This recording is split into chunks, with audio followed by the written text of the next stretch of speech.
अस्सलाम वालेकुम नाजरीन। ईद से कबल लाहौर से कराची जाने वाला बदकिस्मत त्यारा लैंडिंग से चंद लम्हे कबल गिरकर तबाह हो गया, जिसमें सवार 97 अफराद जहां भाग हो गए।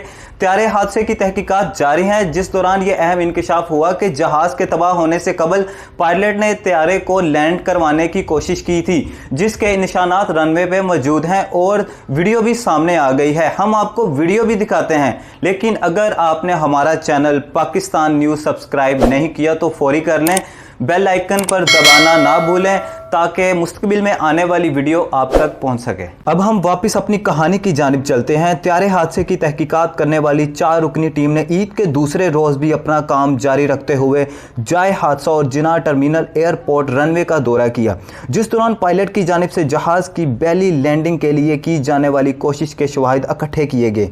पायलट की लैंडिंग की कोशिश करते हुए रनवे को पहुंचने वाला नुकसान की फुटेज भी सामने आ गई है। इस वीडियो में आप देख सकते हैं कि रनवे पर वाज़ेह निशानात मौजूद हैं कि कैप्टन सजाद गुल ने बैली लैंडिंग का तरीकाकार अख्तियार करते हुए त्यारे को उतारने की कोशिश की, जिसके बायस जहाज के दोनों इंजन रनवे के साथ टकराए और रगड़ खाते चले। वीडियो में वाज़ेह दिखाई दे रहा है कि रनवे के दोनों इतराफ स्याह रंग के निशानात मौजूद हैं जो इंजन के रगड़ खाने को जाहिर करते हैं। ताहम एक मुकाम पर यह स्याह निशानात खत्म हो जाते हैं, जिसका मतलब है कि पायलट ने जहाज की रफ्तार ज्यादा होने की वजह से त्यारे को फिर से फजा में बुलंद किया, जिसे टेक्निकल जुबान में गो राउंड कहते हैं, जिस दौरान त्यारे की रफ्तार कम करके इसे दोबारा लैंड करवाने की कोशिश की जाती है। इस खौफनाक लैंडिंग में पायलट कैप्टन सजाद गुल के साथी फर्स्ट ऑफिसर उस्मान आजम थे और वो भी इस हादसे में शहीद हो गए हैं। पायलट ने जब त्यारा दोबारा फजा में बुलंद कर लिया तो इसके बाद जहाज 13 मिनट तक फजा में रहा,